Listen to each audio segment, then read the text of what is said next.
empezamos a grabar. De acuerdo, ya está. Gracias, A César. ti, a ti. Bueno, pues buenas tardes a todos, a los que ya llegaron. Miren, vamos a seguir viendo un poquito este asunto de las redes neuronales y porque ese es básicamente parte de lo que se hace en inteligencia artificial hoy en día. Todo el mundo le entra a las redes neuronales porque se han demostrado muy poderosas dentro de los ambientes de cómputo.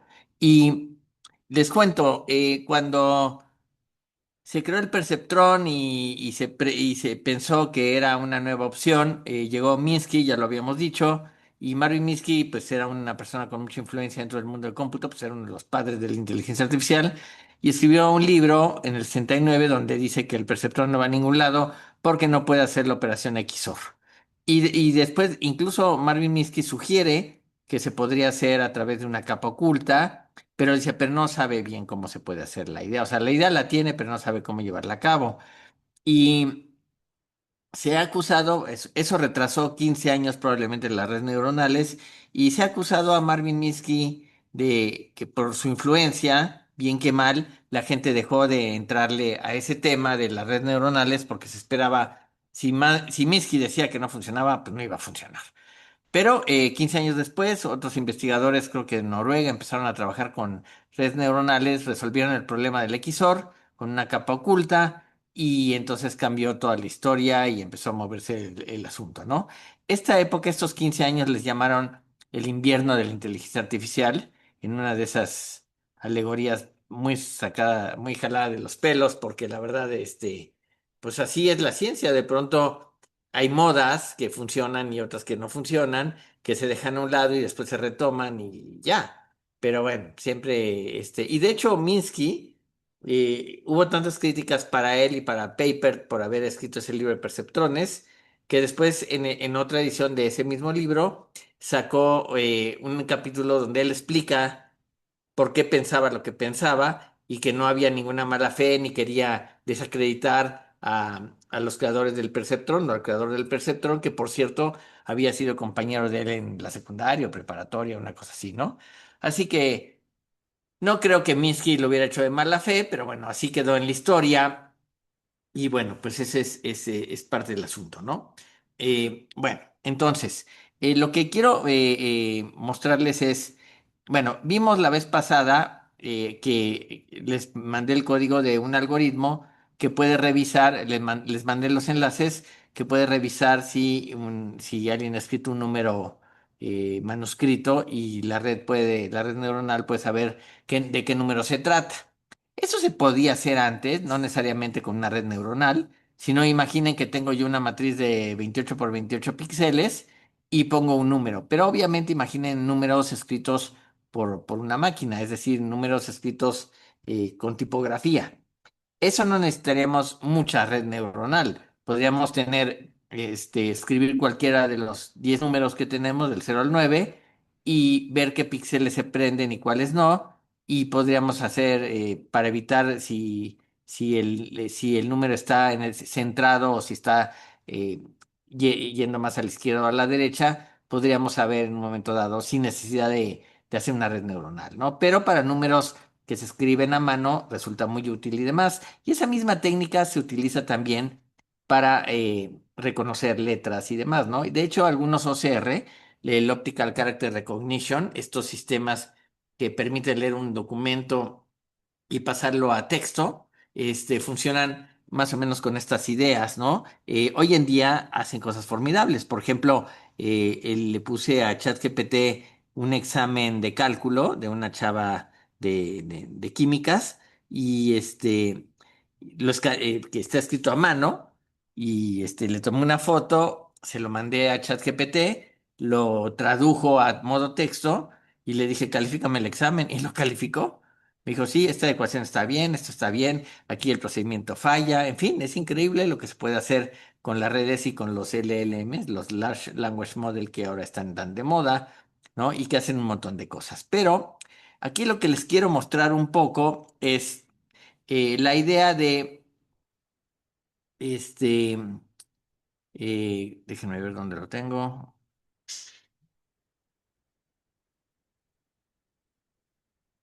La idea de una red neuronal, de una capa. nada más, de una capa muy simple, que no use ninguna biblioteca externa. Eso ya lo vamos a ir viendo porque las bibliotecas externas, particularmente en Python, pues ya hacen un montón de cosas, ¿no? Entonces, de alguna forma, la idea de tener, de hacer una red neuronal sin usar bibliotecas externas, pues parecería que a lo mejor hace imposible el trabajo, lo hace muy, muy difícil. La realidad es que no lo hace tan complicado, ¿no? Por ejemplo, vamos a pensar en una red neuronal muy sencilla de una sola capa, es decir, metemos los datos y se hace un cálculo en ellos y se entrega un resultado, ¿no? Y queremos predecir si, por ejemplo, un objeto flotará o se hundirá. Ojo. De eso dependerá, los objetos flotan o se hunden de acuerdo a su densidad, ¿sí? Este, si el agua tiene una densidad de 1 gramo entre centímetro cúbico, ¿sí? Ese es el límite para saber si algo flota o no flota, ¿sí? eh, si la salida da un valor cercano a cero, flota, y si es mayor de uno, pues se hunde.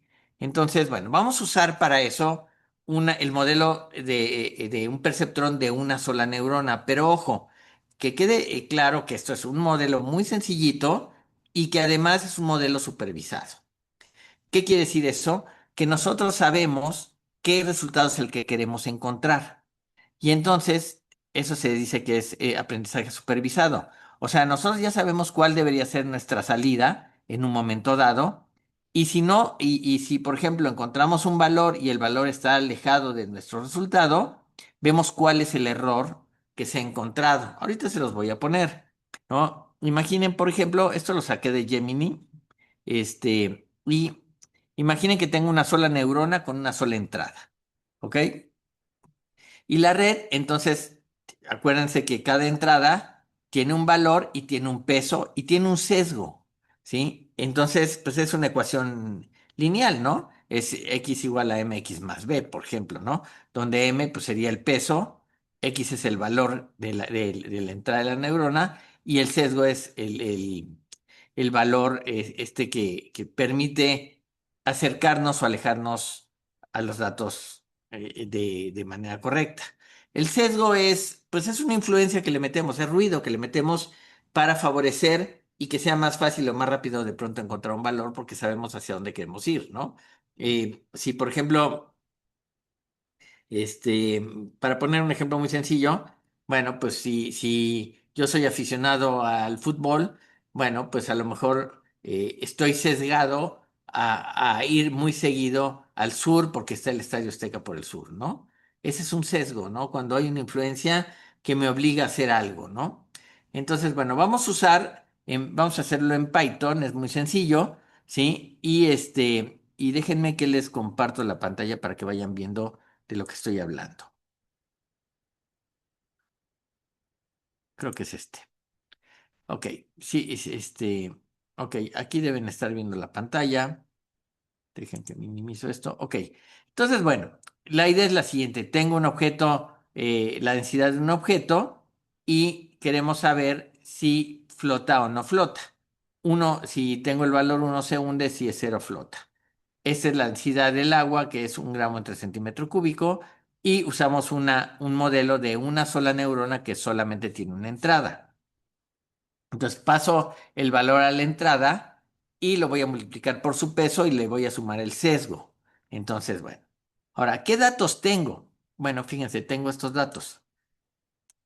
Tengo la entrada, que está de gramos entre centímetro cúbico, la salida cero flota y uno hunde. Esos son los datos fundamentales. Y después tengo los datos del entrenamiento, es decir, este es un problema supervisado.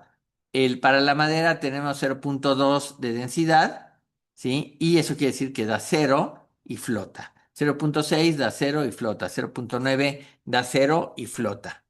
1,2 da uno y es el plástico denso que se hunde. 2,7 da uno y es el aluminio. Y 7,8 es el hierro que también se hunde. Bueno, entonces tomamos un valor, un peso, ¿sí? Que es un valor entre -1 y 1. Y tomamos un valor del sesgo, va entre -1 a 1. Y decimos que la tasa de aprendizaje es 0,1. Es decir, esta tasa de aprendizaje la vamos a ir incrementando para ir cambiando los pesos, o el peso en este caso. Ahora, la función de activación, con la cual voy a saber si se dispara un evento o no hago nada, voy a usar la función sigmoide. La función sigmoide ya les había dicho que se parece un poco, pues como a una como integral, ¿no? Que va de negativos a positivos, ¿no? También podría usar la función, ¿cómo se llama? Escalón. Pero la función de activación sigmoide tiene una ventaja que es más suave, permite más valores para irse acercando a uno o acercándose a cero. Entonces, por eso mucha gente prefiere usar la función sigmoide, que es uno entre uno más la exponencia, la e a la menos x. Aquí la tengo descrita acá, ¿ok? Entonces aquí tengo la función sigmoide, le pongo el valor y me la calcula, ¿no? Y ahora voy a hacer el entrenamiento. Ojo con el entrenamiento porque ese entrenamiento nos va a mostrar cómo debemos, cuántas iteraciones vamos a hacer. No sabemos cuántas tenemos que hacer. Le vamos a poner 500 por decir algún valor, pero podrían ser más, ¿eh? O menos, dependiendo.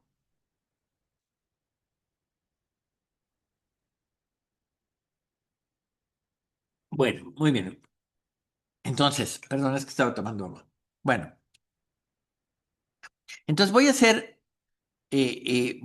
este rango, o sea, voy a hacer esto 500 veces y voy a decir que para la densidad y los resultados en los datos de entrenamiento, voy a calcular la densidad del primer valor, por ejemplo, por un peso. ¿Cuánto vale el peso? El peso vale un valor entre -1 y 1, ¿sí? Y le voy a sumar el sesgo, que también es un peso entre -1 y 1. ¿Ok? Y la predicción es el sigmoide de ese resultado, o sea, voy a calcular la función sigmoide de ese valor. Bueno, el error que yo encuentro aquí es el resultado real, o sea, el resultado que es, pues, si se hunde o no se hunde, ¿sí? Menos la predicción, cuál es el valor que tengo esto.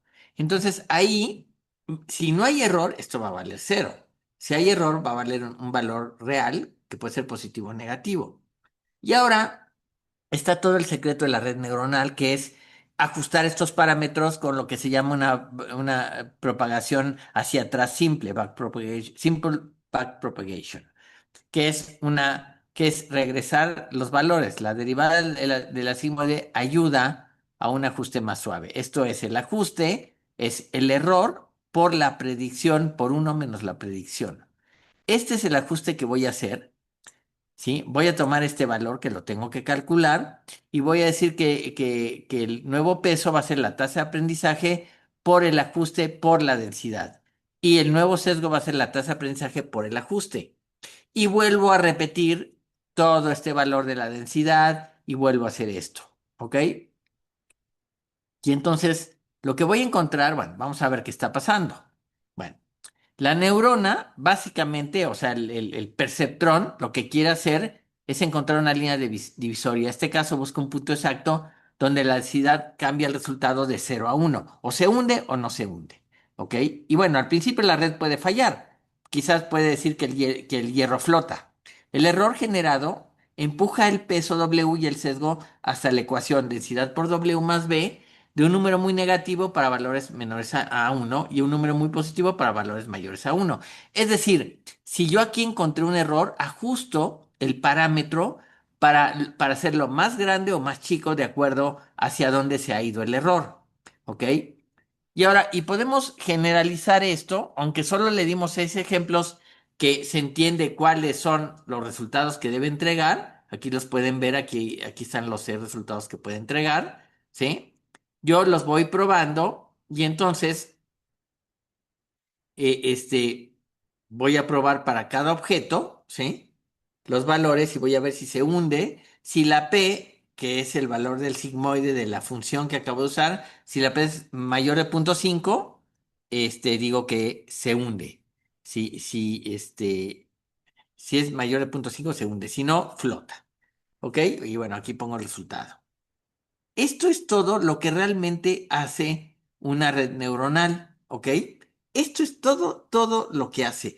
No tiene mayor ciencia, como diría el PG, así como sacar petróleo no tiene mayor ciencia, pues en realidad la red neuronal supervisada lo hace muy fácil, porque lo único que hace es un loop que va cambiando los valores del error, o sea, de los pesos, a partir de cuál es el error que encuentro, si es mucho o es poco. Si el error es positivo, pues le resto. Si es negativo, le sumo. La idea es que llegue un momento en que el error sea prácticamente cero. Y entonces ahí, cuando el error es cero, los pesos me dicen cuáles son los valores correctos y entonces digo con mucha certeza que la red ya aprendió. Lo cual les decía, la red no aprende nada. La red en realidad solo sabe de pesos y de valores y dice, eso es lo que ustedes seres humanos llaman entrenar una red y que la red ha aprendido cuando los pesos son los adecuados. Les voy a mandar este documento, Tillo, para que lo revisen y lo prueben, pero antes de continuar, les voy a dejar su tarea y dejen que la busco. A ver si está aquí. Aquí está. Bueno, la tarea es, bueno, le llama, esto lo saqué de un libro, dice Programando la neurona aspirante. El problema es el juego de las frutas. Imaginen un sensor simplificado que analiza frutas basándose en dos características, el peso y la textura. El objetivo es clasificar si la fruta es una naranja uno o una manzana cero. La regla lógica que quiero entender es las naranjas tienden a ser más pesadas y rugosas. El reto técnico, es decir, ustedes, los alumnos, deben programar una red neuronal de una sola capa, un perceptrón, o una red de capa oculta pequeña usando únicamente Python estándar y la biblioteca MAT. La biblioteca MAT es la que me permite hacer funciones matemáticas, ¿no? Entonces, aquí les voy a poner la entrada de los datos, ¿sí? Y lo que tienen que hacer, ¿sí? Este, entonces, bueno, vamos a ver, entonces déjenme que les mando, aquí, esto de acá. La tarea, esta sí hay que hacerla, pero me interesa que la hagan no solamente para que hagan la tarea y saquen una calificación, sino que entiendan lo que está pasando. Entonces dejen que me voy, a, perdón, ¿cómo se llama esto? WhatsApp. Ok. Y les voy a copiar el archivo de la tarea y piensen más o menos en una semana para entregarlo. Estamos el lunes 13 y sería para vamos a dejarlo para el miércoles 22, ¿vale? Entonces, este,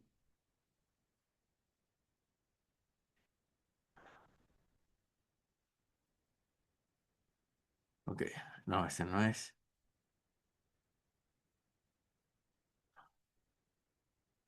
¿Dónde está esto? Aquí, ok. Aquí les voy a dejar la tarea para que ya la tengan y puedan trabajar sobre ella, ¿no? Este, échenle un vistazo. No es terriblemente difícil, ¿no? Pero quiero que efectivamente que trabajen e intenten resolver este problema, ¿no? Entonces, hay muchos problemas muy sencillos que se pueden resolver cuando se tiene una sola capa. Estamos empezando con una sola capa para no meter demasiado ruido al asunto y que no, y que vamos, después vamos a introducir ya más formalmente las capas ocultas y vamos a ver cómo podemos armarlas para que nos ayuden a resolver los problemas, que es donde siempre que ven un libro de inteligencia artificial con redes neuronales, el argumento es, y aquí se hace la magia. Ah, está muy bien, pero explícame cómo se hace la magia, no nomás me dejes aquí en ascuas y no me expliques, ¿no? Yo creo que es obligatorio un poquito explicarlo, ¿no? Bueno, entonces, dejen entonces nada más un momento que, ¿dónde tengo esto? A ver,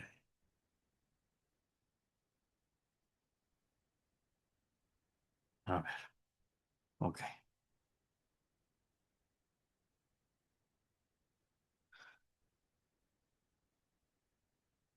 Ok, entonces, algo que sería interesante también es revisar un poquito esta idea de las redes neuronales y las opciones que se tienen. Por ejemplo, miren ustedes para que se vayan dando cuenta un poquito de algunas ideas que se dicen en las redes neuronales, pero no se explican muchas veces.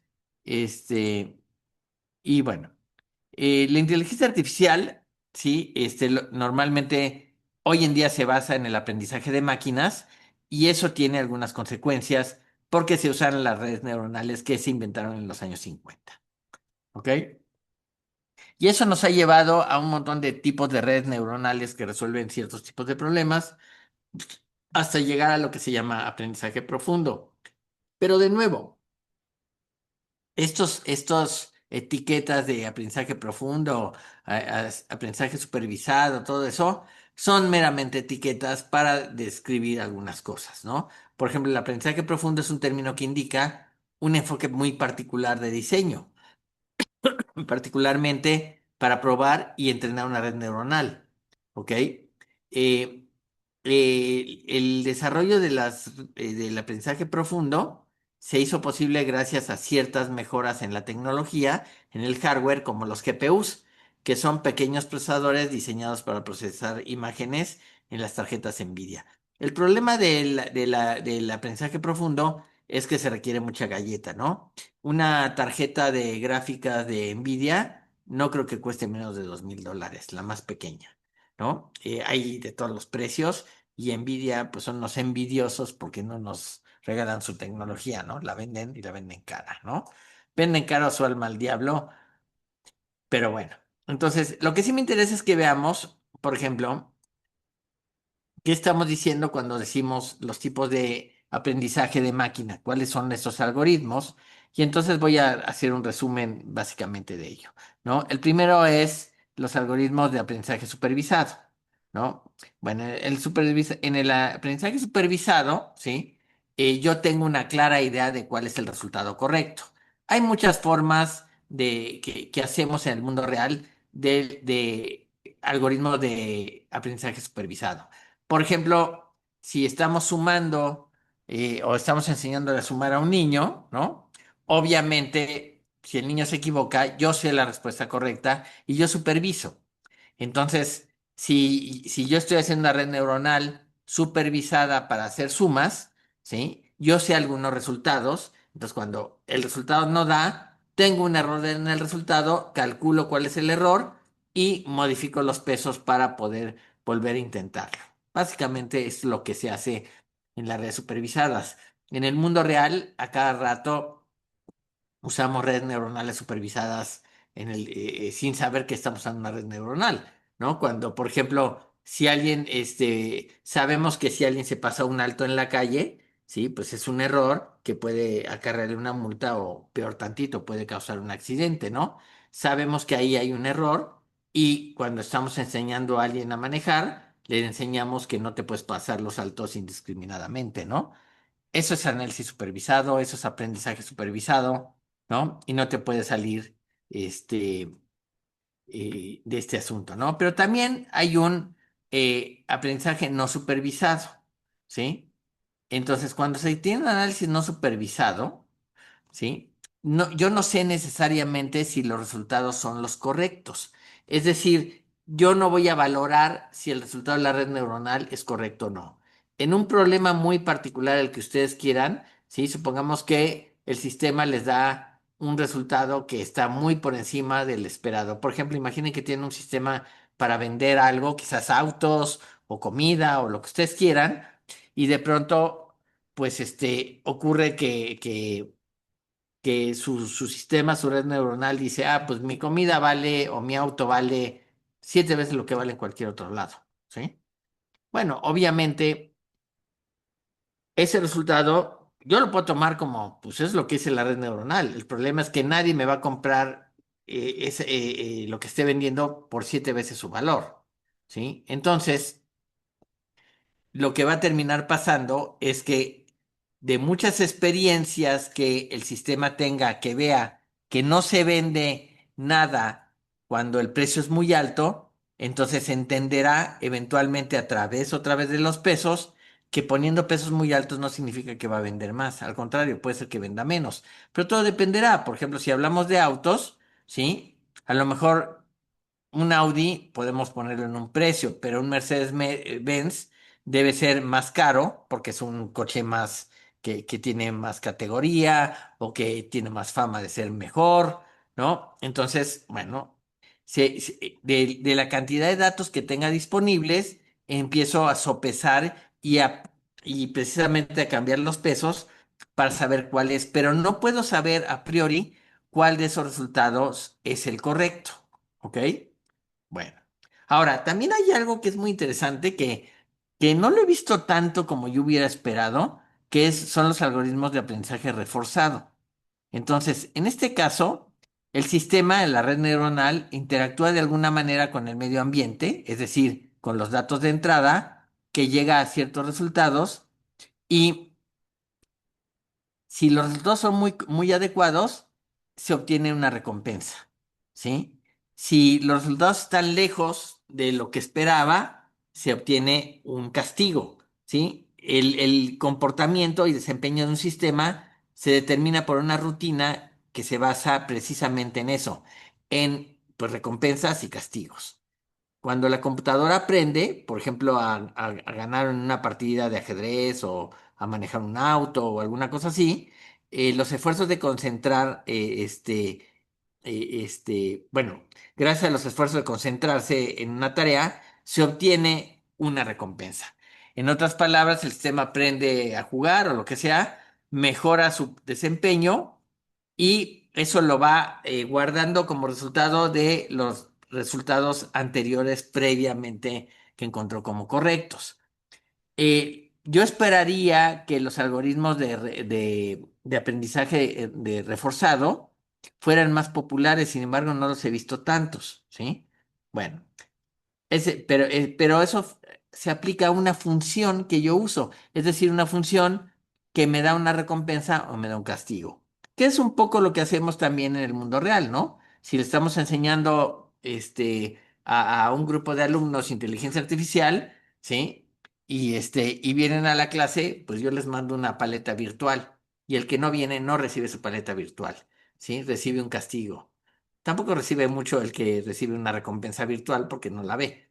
Pero lo que quiero es que se entienda el ejemplo, ¿no? Cuando un niño hace bien algo, a lo mejor le doy. Por ejemplo, el otro día me fui a vacunar contra la hepatitis porque mi mujer sospechaba que tenía hepatitis, ¿no? Y me fui a vacunar.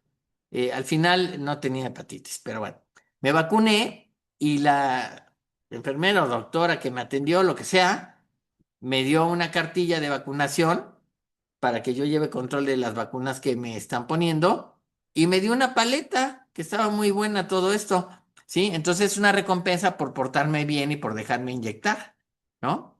Ese es el reforzamiento. Entonces, la siguiente vez que vaya, espero que me dé otra paleta, ¿sí? Porque es la recompensa al comportamiento y desempeño de algo, del sistema, en este caso de la persona que se va a inyectar. ¿Ok? Ahora, si yo llego y hago pataleta y me echo a llorar, como una Magdalena, pues es difícil que me quieran dar una paleta, a menos que me la quieran dar para ver si así me consuelo y me dejo inyectar. Desde luego que sonaría un poco ridículo que yo a mi edad me ponga a chillar como nena, ¿no? Por una cosa así. Pero de todas maneras, espero que quede claro a lo que me refiero con los algoritmos de aprendizaje reforzado. También tenemos algo que se llama aprendizaje semisupervisado. Y es un modelo híbrido en donde la computadora tiene un conjunto incompleto de valores. Es decir, esto tiene lógica y además es lo natural y lo normal. En ningún ambiente casi, bueno, no sé si no creo que exista un ambiente interesante donde sepamos todo el resultado. Les voy a poner un ambiente donde tenemos todo el conjunto de entrenamiento o los datos del sistema funcionales. Por ejemplo, en el juego del gato. En el juego del gato, después de jugar un ratito, nos damos cuenta que no se puede ganar, que siempre es un empate si se juega bien. Entonces, ahí es muy aburrido porque no hay nada que se pueda hacer. Un conjunto completo de datos donde no se puede aprender nada. Ahora, la mayoría de los problemas interesantes se tiene una solución incompleta, ¿sí? Por ejemplo, trátese de ver si se pueden predecir los sismos o si se puede predecir el clima o lo que ustedes quieran, ¿sí? No tengo toda la información completa y además sé que no la voy a tener. Es decir, no va a haber en un momento dado la posibilidad de que tenga todos los datos que necesito para encontrar el resultado que estoy buscando y que sea exacto y preciso. Hay un margen de error porque el conjunto de entrenamiento no es necesariamente es completo. O sea, porque no lo puedo tener completo, no porque no quiera, es porque simplemente no se puede completar, ¿no? Si juegan al ajedrez, bueno, pues el ajedrez es un juego que no se puede resolver en términos reales, es decir, tiene, tiene más posiciones que átomos en el universo, entonces no hay forma real de que el ajedrez se vaya a resolver. Significa que, que a cualquier posición yo pudiese saber si se gana, se pierde o se empate. Eso sería resolver un problema, un juego. El juego de las damas inglesas está resuelto. Si a alguien le interesa, hay un libro en la biblioteca del autor del canadiense que resolvió el juego de las damas. Ese sí está resuelto y se sabe que es un empate, ¿no? Si se juega perfectamente bien. ¿No? Y está buena la historia que se cuenta ahí. Pero, de nuevo, el conjunto de datos en un momento dado, ¿sí? De ser incompleto, porque no se puede tener todos los datos, por ejemplo, para el juego de las damas, creo que es 10 a la 20 una cosa así.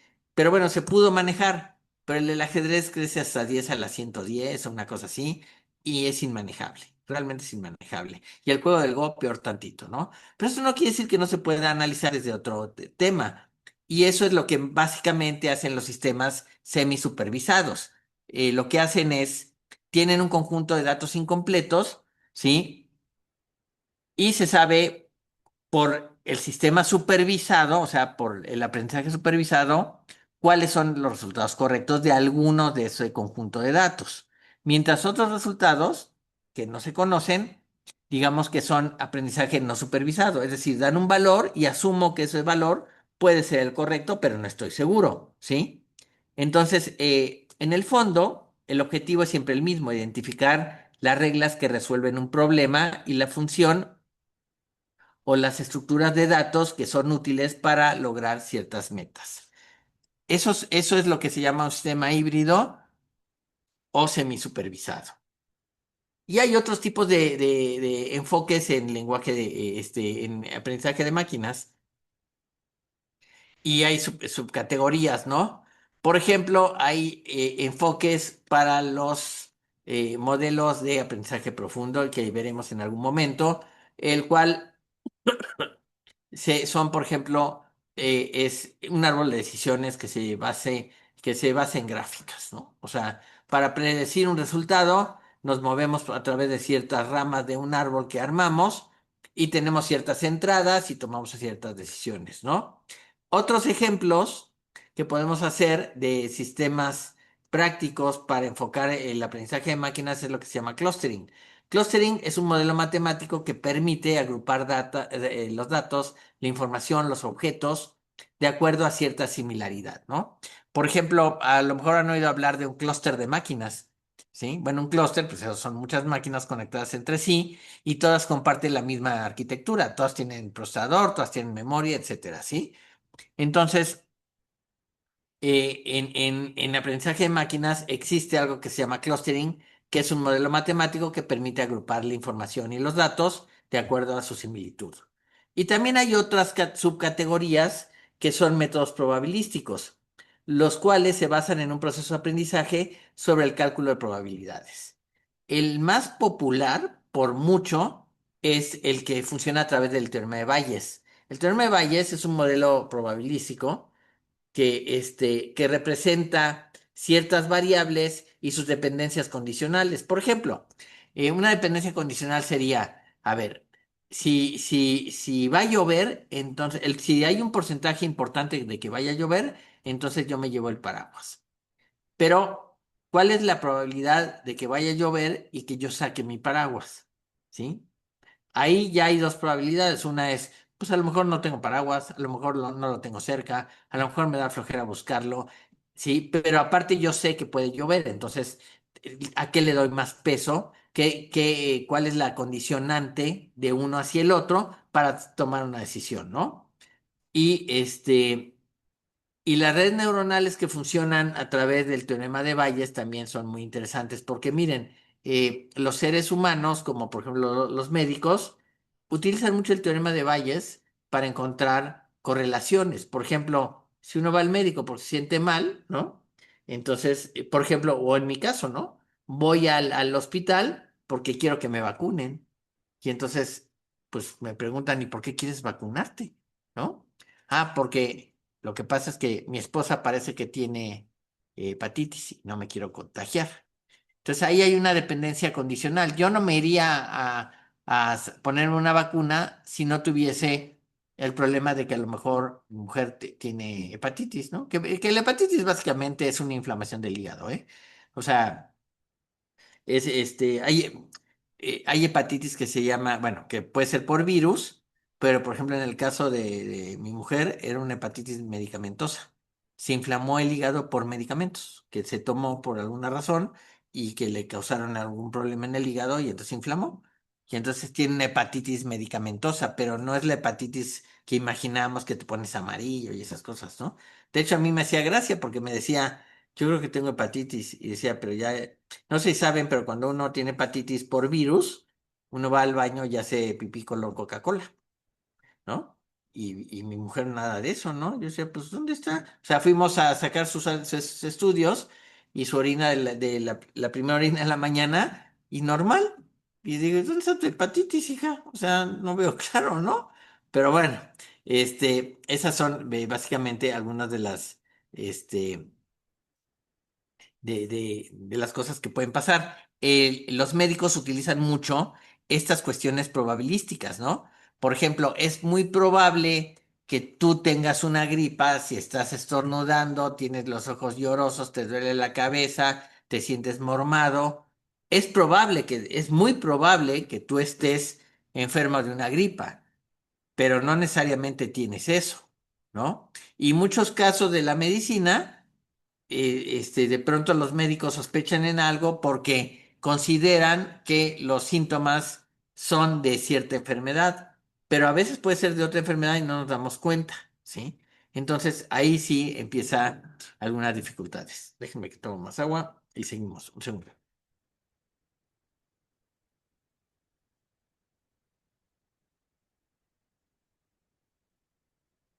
Muy bien, ¿dudas? Bueno, ok. Lo que importa es que no nos hagamos bolas y tampoco eh, satanicemos el término aprendizaje de máquinas. Es lo que se usa, es lo que tenemos y consideremos que cuando una red neuronal llega a los pesos correctos y llega a resultados correctos, pues básicamente está aprendiendo y se acabó y no pasa nada. Sí, es como decir que la inteligencia artificial realmente es inteligencia. Sabemos que no, sabemos que en muchos casos no necesariamente es la gran inteligencia artificial ni tan inteligente, ¿no?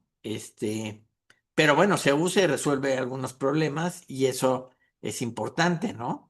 Entonces,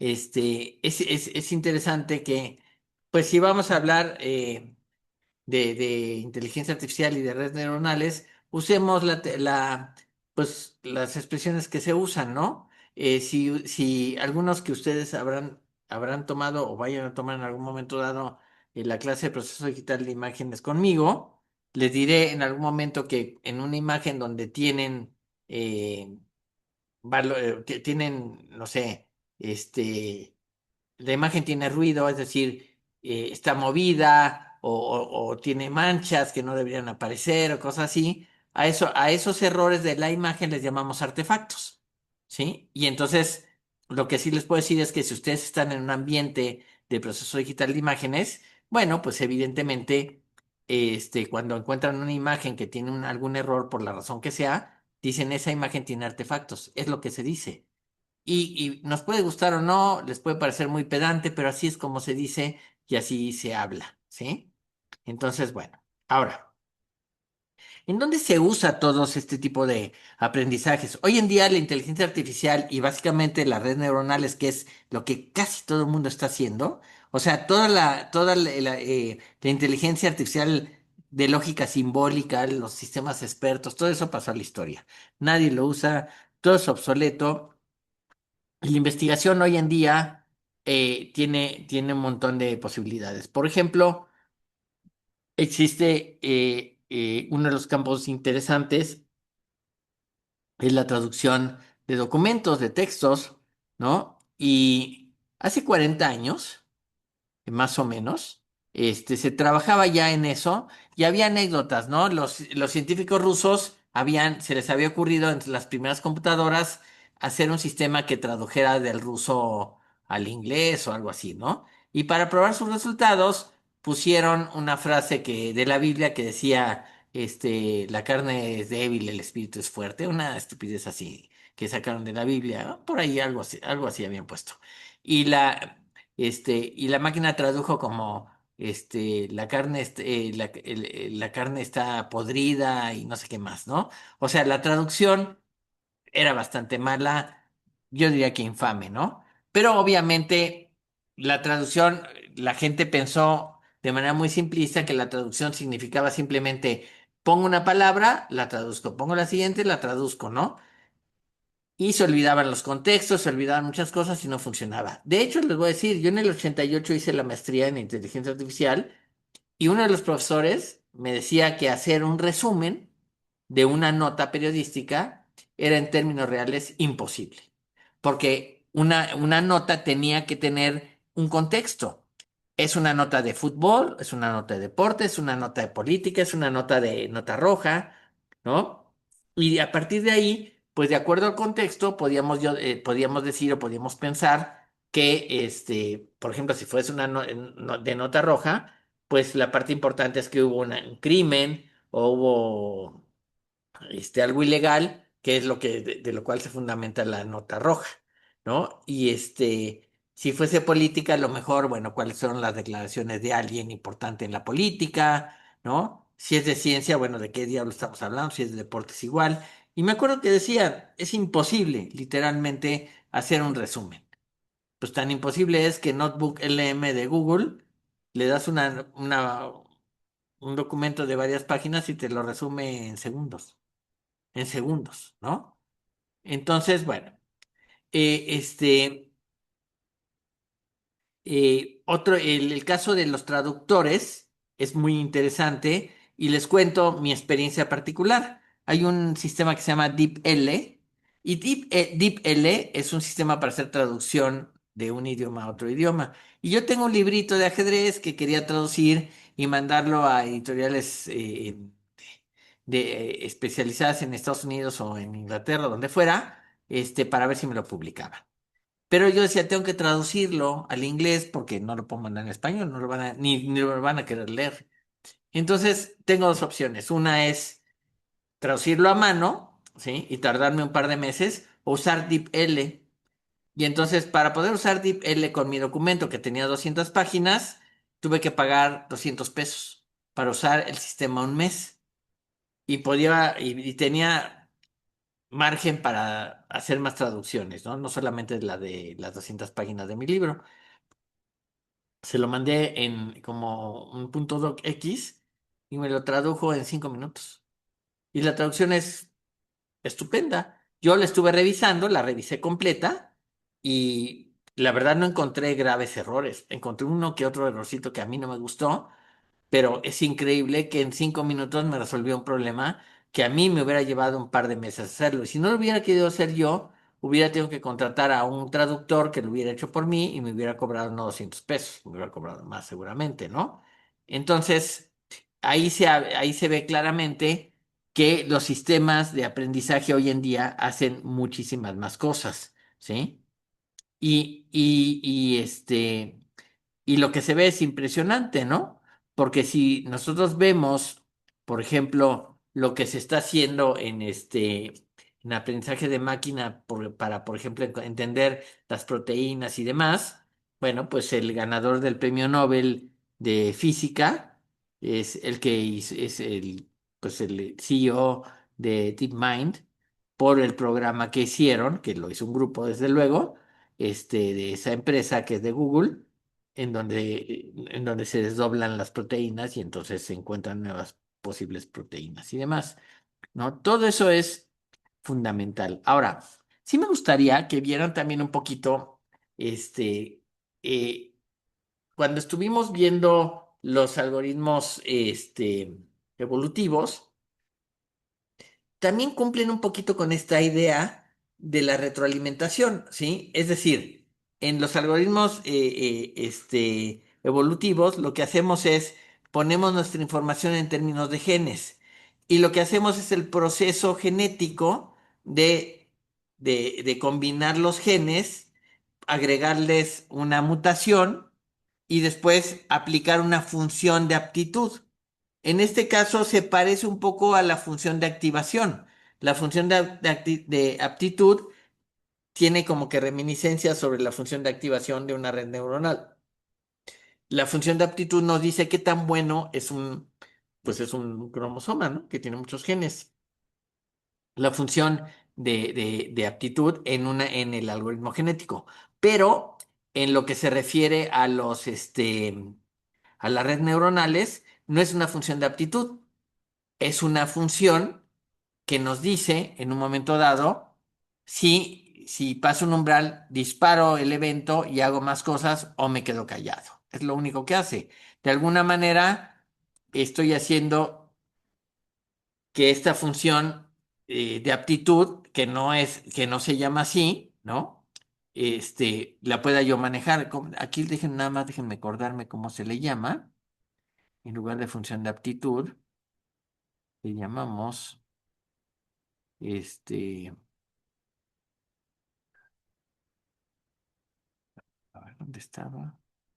Un segundo.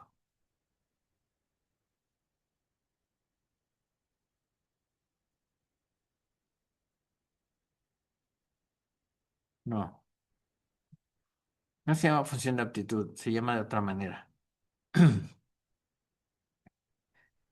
A ver, un momento.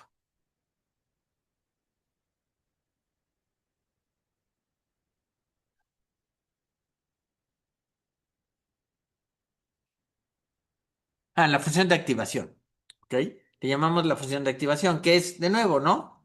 Es la posibilidad de que en un momento dado, ¿sí? Yo pueda, hacer que continúe el sistema, ¿sí? Y esa función que, que, que enciende un resultado, pues yo sé si hay error, regreso.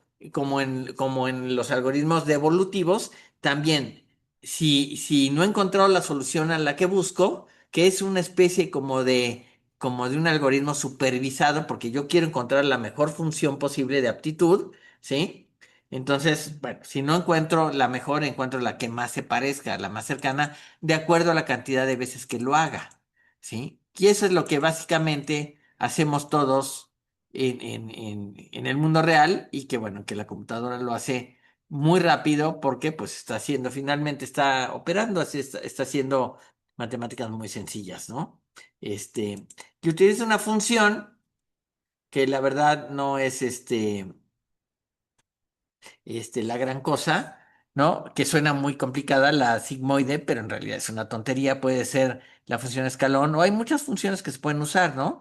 Hay unas, por ahí también que creo que son hiperbólicas. No sé en qué momento uno define el tipo de función que quiere, y esa función, pues probablemente va a ser determinada en términos de lo que necesite hacer, ¿no? Bueno. Entonces, resumiendo, las redes neuronales, ¿sí? Son realmente la tecnología de cómputo de hoy día, ¿sí? Y además se puede pensar que es un sistema en paralelo, donde son muchas neuronas las que tratan de integrarse en una red para encontrar un resultado, ¿no? Es un modelo en cierta medida distribuido, básicamente, ¿no? La arquitectura de las redes neuronales empezó en los años 50, ¿sí? Con el perceptrón, ¿sí? Y cada entrada de datos que le damos a las neuronas, ¿sí? Están interconectadas entre sí por pesos que tienen, que varían su intensidad. La actividad de una sola unidad es simple y el modelo funciona a través de muchas conexiones, las cuales se suman todas ellas para hacer si se pasa a un umbral, y si se pasa el umbral, entonces disparo un evento para hacer algo. Si no, regreso a resolver hasta que llego al umbral que necesito, ¿ok? Una red neuronal no se programa para una actividad cierta o específica. Se entrena como una serie de ejemplos de un modelo, ¿sí? Se va entrenando, se va yendo poco a poco. Miren, el programa de DeepMind de que juega el ajedrez, lo único que hicieron fue enseñarle cómo se movían las piezas del ajedrez y la pusieron a jugar entre así a ella misma y no le dijeron quién ganaba ni demás, solamente se sabía, claro, que cuando daba jaque mate y demás, pero al principio, la computadora jugó muchas partidas y vio que ganaba muy fácil y después se dio cuenta que el otro podía hacer otras jugadas y evitar perder tan fácil y fue jugando así millones de partidas hasta llegar como a 40 millones. Para que se den una idea, en el ajedrez, la historia oficial de torneos en ajedrez básicamente está como en 12 millones de partidas a la fecha. Y DeepMind, con Alpha Zero, jugó 40 millones de partidas en 3 días y ya tenía un nivel superior al de Gran Maestro. O sea, ya jugaba durísimo, ¿ok? Entonces, el sistema iba aprendiendo poco a poco. Al principio ganaba fácil, después ya no ganó tan fácil, entonces aprende que no era tan fácil ganar, ¿sí? Y poco a poco fue aprendizaje. Ese es un ejemplo de supervisión de sistemas no supervisados, porque no tenías a alguien que le fuera diciendo al sistema, esto está bien, esto está mal, sino que todo se definía de acuerdo a si podía dar mate o no podía dar mate. ¿Sí? Es muy interesante cómo lo hace y está registrado en un artículo de Nature, este, que tiene como 40 páginas, ¿no? Donde explica qué se hizo. Y los que les guste el ajedrez, pues hay un programa que se llama Stockfish, que tiene una red neuronal basada en lo que dijeron la gente de DeepMind. Y por eso es el programa más sofisticado y más fuerte que tenemos. Y además es de código abierto, ¿no? ¿Ok? Bueno, si tenemos que describir la funcionalidad de una red neuronal, artificial desde luego, en una oración, lo que tenemos que decir es que una red neuronal busca patrones, busca ciertas regularidades, busca algo que se repita una y otra vez. ¿Ok? Eso es lo que básicamente hacen las redes neuronales. Tratan de darle sentido a las cosas que están analizando, a los datos de entrada y encontrar un resultado que tenga alguna lógica. ¿Ok?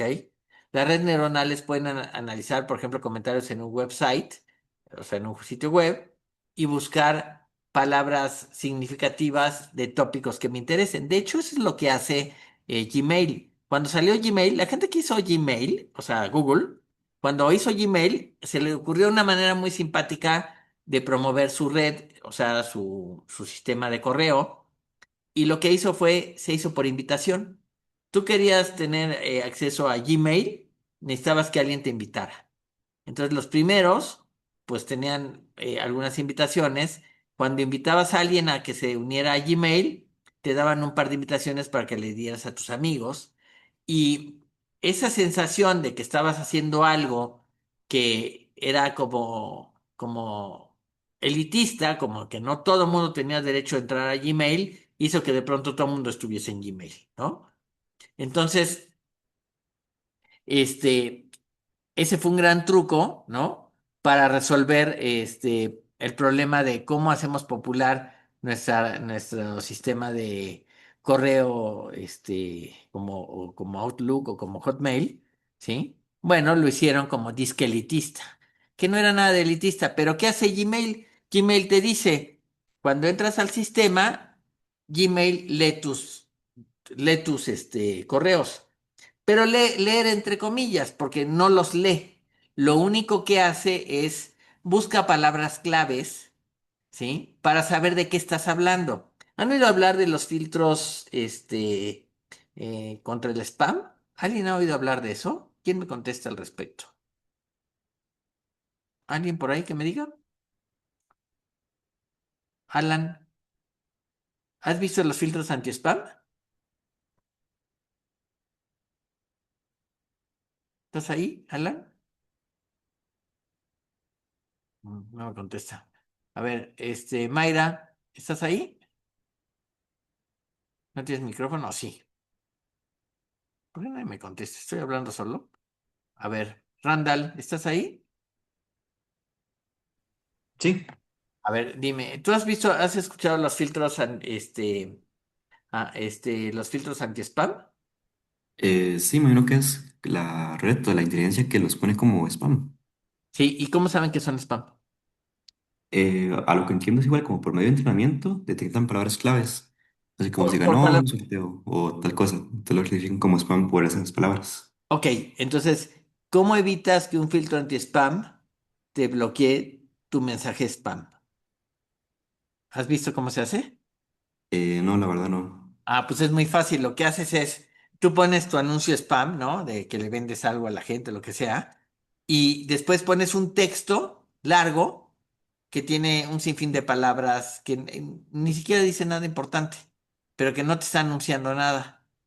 Para que los sistemas anti-spam estadísticamente digan, no, pues este texto que pusieron tiene un montón de palabras y prácticamente tiene muy pocas palabras de comprar y de vender y de no sé qué, de hacer negocio. Y entonces, estadísticamente no parece de spam. Tú cuando lo lees, lees el mensaje y después viene todo ese rollo como incluido, que a nadie le importa porque no dice nada. Son solamente palabras al azar para confundir a los métodos anti-spam.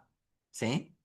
Eso es una de las técnicas típicas para evitar eso. ¿Y qué es lo que hace Google? Google en Gmail lo que hace es estrictamente no lee los correos.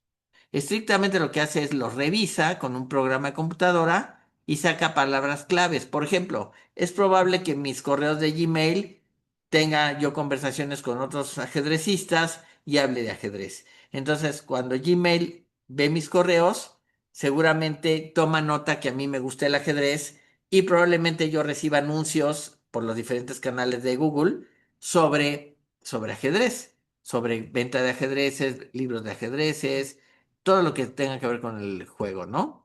Y eso es lo que hacen. Ellos te dicen, además te lo dicen, no te están engañando, ¿no? Te dicen, tú aceptas que nosotros leamos, entre comillas, tus correos para, para, para que nosotros podamos decidir qué tipo de anuncios o de contenido te conviene tener, ¿no? Pero en el fondo, pues obviamente es lo mismo que se ha dicho, ¿no? Por ejemplo, se dice de que los teléfonos te están espiando continuamente y que escuchan tus conversaciones. Luis Ángel Cacique, ¿tienes micrófono o no? ¿Estás ahí? ¿No? ¿Carla qué? Carla o Diego. A ver, Diego Pérez, ¿estás ahí, Diego? Nadie me contesta, qué triste. Hola, Ah, Pérez. hola. Yo Ok. soy, no sé si soy yo o hay otro Diego, no sé. Tú eres Diego Pérez, ok. Este, ¿Tú crees que los teléfonos te escuchan? Eh, o sea, no realmente, ¿no? Bueno, yo creo que sí. Yo estuve en una cena y estaban hablando de ciertas enfermedades de los viejitos. No hablaban de la diabetes y de la próstata y de no sé cuántas cosas.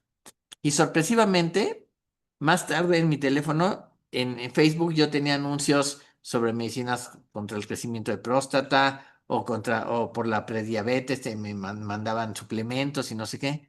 Pues, ¿de dónde sacaron eso? Tiene que haber escuchado la conversación. Y no quiere decir que alguien esté escuchando la conversación. Es un sistema, es una máquina que escucha conversaciones, encuentra palabras claves y entonces te manda contenidos. Ese es el algoritmo, ¿no? Como en TikTok, ¿no? Tú ves videos de tal cosa y después empiezas a notar que te mandan videos y videos y videos y videos de eso, ¿no? Entonces, Ah, yo sí creo que sí te están escuchando. Yo es sí. como cuando instalas una aplicación, pero es una aplicación X, pero te piden permisos de micrófono y no sabes por qué. Exactamente, porque a lo mejor lo que hacen es que están queriendo que quieren escuchar lo que estás diciendo, ¿sí? Y pues, ¿qué haces? Si quieres el sistema, pues aguantas, ¿no? Bueno, entonces, ese tipo de cosas, es bastante común y, y bueno, hay que tomarlo en cuenta siempre, ¿no? Bueno, entonces, resumiendo, me interesa que hagan un trabajo de describir su propia red neuronal. Y si se fijan, en esta red neuronal no estamos usando esta herramienta que son las bibliotecas como TensorFlow, como PyTorch y esas cosas. No lo estamos usando. Sin ninguna necesidad de eso, de esas bibliotecas tan poderosas que hacen miles de cosas, no las, perdón, no las necesitamos para hacer unas primeras redes neuronales muy sencillas. Piensen en esta red neuronal que estamos haciendo ahora de tarea como una red neuronal muy simple que no resuelve algunos de los problemas de las redes neuronales, pero que puede resolver algunos problemillas muy sencillos, muy triviales, pero quiero que empiecen a agarrarle sabor al asunto. Entonces traten de programarla. Si no saben, si se traban, hagan lo siguiente, entren a Gemini o entren a ChatGPT y pídanle, dame un ejemplo de una red neuronal sin bibliotecas, ¿sí? Que resuelva un problema muy sencillo. Por ejemplo, el de la densidad de objetos. ¿Qué objeto es más denso? ¿Qué sé yo? Cualquier cosa que ustedes quieran y que sea muy sencillo de resolver para que vayan viendo. No tiene sentido que veamos una red neuronal con miles de datos porque nos vamos a perder. No se trata de eso, se trata que vayamos viendo cuáles son los mecanismos que funcionan. Y esos mismos mecanismos, por ejemplo, en redes supervisadas, siempre es el mismo. Siempre es el mismo mecanismo y lo que cambia son el tipo de pesos y el tipo de sesgo que le pongo para resolverlo. Pero yo necesito, acuérdense, en las redes supervisadas, yo sé cuál es el resultado que me va a dar en algún momento dado la máquina y qué tanto se acerca al resultado correcto. Yo necesito saber eso. Y las redes supervisadas son las primeras redes que tenemos que ver, que son las más simples de hacer, básicamente. Entonces, este, pueden pedirle también a ChatGPT o a Gemini que lo que hagan es, dime por favor así, dame una red neuronal que haga estas cosas en Python o en el lenguaje que usen y explícame paso a paso lo que está haciendo. Me interesa mucho y me importa mucho que entiendan esa parte, porque si no, no vamos a ningún lado. Si no, después no pueden hacer redes neuronales, ¿sí? Entonces, lo que queremos es que eventualmente cualquier problema lo puedan atacar a través de una red neuronal que van a poder programar. Vamos a ver las herramientas que hoy, como son TensorFlow y Scientific Kit y no sé qué, hay varios que son muy, muy importantes que nos va a permitir de manera mucho más exacta resolver los problemas y además mucho más fácil. ¿Por qué existen estas bibliotecas?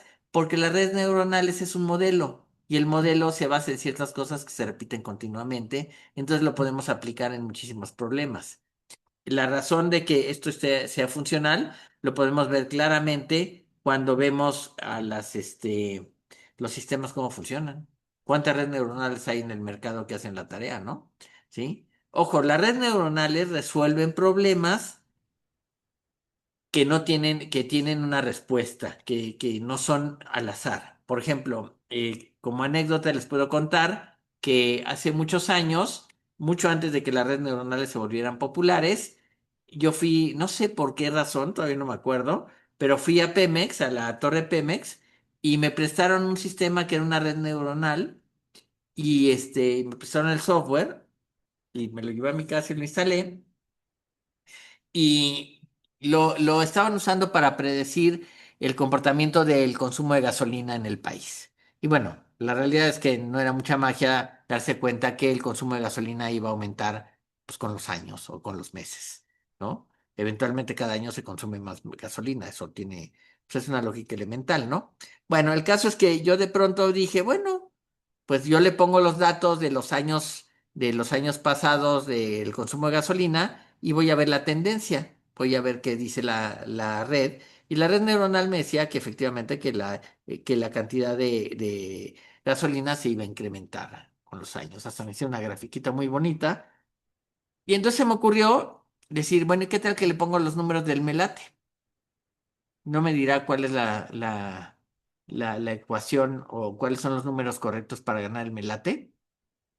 Entonces me metí al sitio del melate y me bajé todos los concursos que se habían hecho y se los alimenté a la red neuronal. Y entonces la red empezó a calcular. Y pasaron 10 minutos, 20 minutos, una hora, seguía calculando, me fui a tomar un café, me tomé un segundo café, no pasaba nada, me fui a dormir, la dejé prendida, al día siguiente seguía sin responder, porque ¿qué quería hacer la red? Encontrar un patrón para saber cuáles eran los números correctos. Pero yo, como veía que no solucionaba nada, me fui al manual y el manual dice, la red neuronal nos sirve para calcular datos azarosos.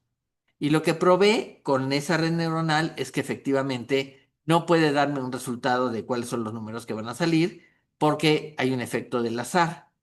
Y lo que se demostró con este ejercicio de la red neuronal poniéndole todos los datos del melate que encontré es que por lo menos si no pensamos en las tranzas que ha habido en el melate, como una muy popular, muy famosa, que engañaron a todo el mundo pero que los cacharon, este, lo que pude probar es que el melate, pues es al azar.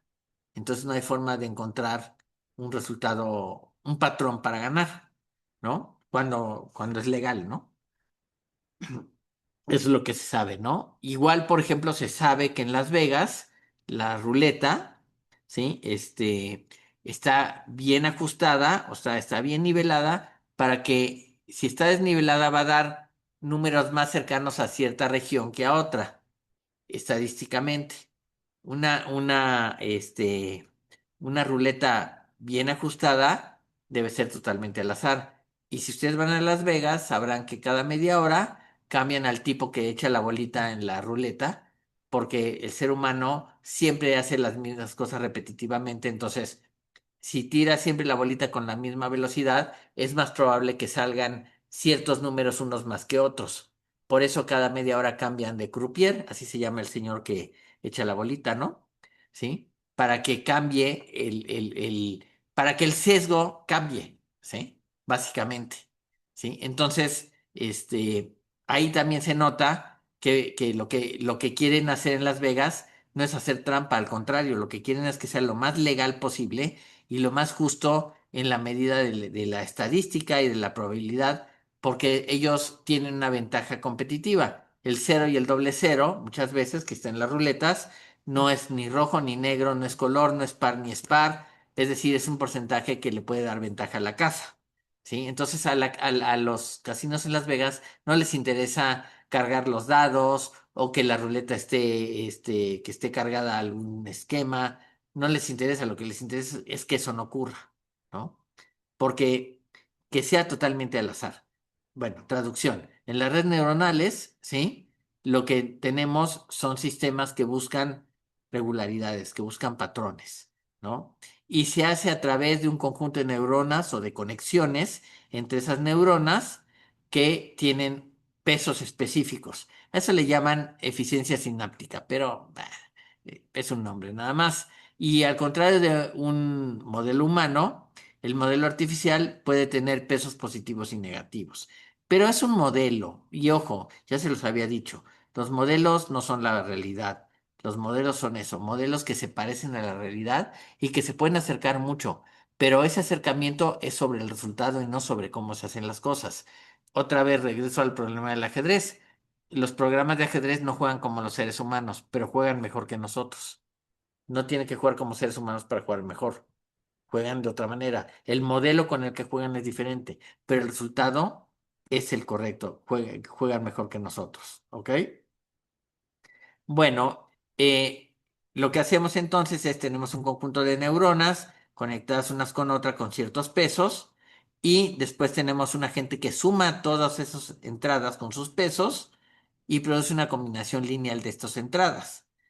Hay una función que se activa que limita la salida de las neuronas. Típicamente se tiene una función que puede ser el sigmoide o que puede ser la función escalón. ¿Sí? Y el modelo de neuronas tiene un valor de umbral que hace que el efecto dependa si se incrementa o se decrementa la función, o sea, la entrada neta de los datos por la función de activación para saber si el resultado lo paso a la siguiente capa de neuronas o me regreso y busco otra solución, ¿no? Eso es básicamente lo que hacen las neuronas abiertamente, ¿no? Y bueno, pues los tipos de funciones de activación, podemos tener las funciones que son de un umbral, como la función escalón, que es la que usó el modelo original de la neurona de McCulloch-Pitts, que es el perceptrón, ¿sí? O bien la función sigmoidea, ¿sí? Que nos enseña cómo una integral va de ser de números negativos a números positivos, pasando por toda una gama de ellos. Y bueno, esas son básicamente, y no sé si hay más funciones. Este, y también hay otras que son lineales por pedazos, ¿sí? Que se pueden usar en algunas regiones, ¿no? Pero esas son poco, no son tan comunes. Las más comunes son la sigmoidea o la función escalón. La función escalón tiene mucho sentido porque finalmente la función escalón es como funcionan las entradas binarias. Tengo cero o tengo uno, no tengo valores intermedios, ¿no? Entonces, por eso se usa la función escalón mucho, pero probablemente la función sigmoidea sea la más interesante, ¿no? Bueno, nos vemos el miércoles, vamos a seguir trabajando sobre esto y vamos a ver algunos ejemplos de redes neuronales que funcionan ya con una capa oculta para que vean cómo funciona, ¿vale? Hagan su tarea, tienen de aquí del miércoles al miércoles que viene y me la mandan, ¿vale? ¿Dudas? ¿Comentarios? ¿Todo bien? Muy bien, entonces pues vámonos, Doctor. vamos, ¿qué pasó? ¿Alguien dijo Yo algo? le iba a preguntar si vamos a ver el tema de clusters. ¿El tema de qué?